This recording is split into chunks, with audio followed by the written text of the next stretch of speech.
Just want to say that we're pleased that we had a state audit conducted on our city because it did point out some weaknesses we had in our internal control, our purchasing process, and it pointed out some processes that relating to the bid process that I think that we certainly do need to strengthen.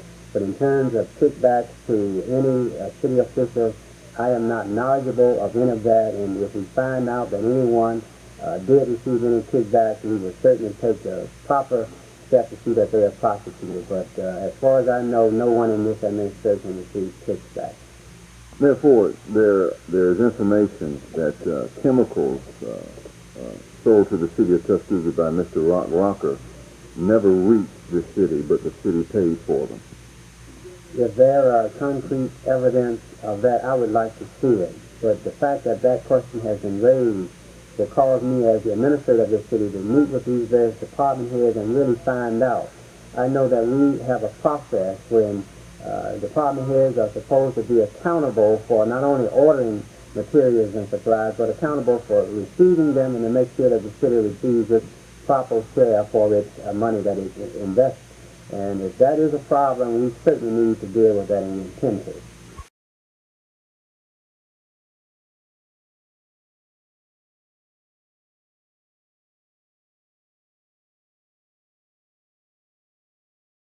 I discovered that over 51% of the business that was done by the company was done with the city of Tuskegee.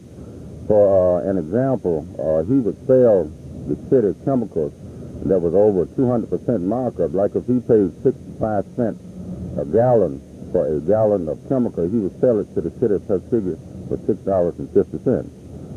I've also found out that after they paid him off, he would fly down and pick up the check, fly back to Atlanta, and cash the check, and then bring some money back in an envelope and give it to some city officials.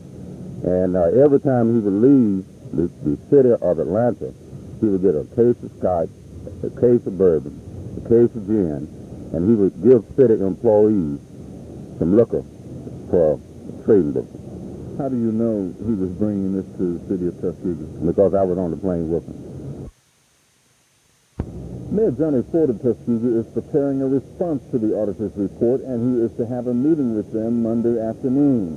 However, copies of the audit have been turned over to the district attorney's office here in Macon County and the state attorney general's office.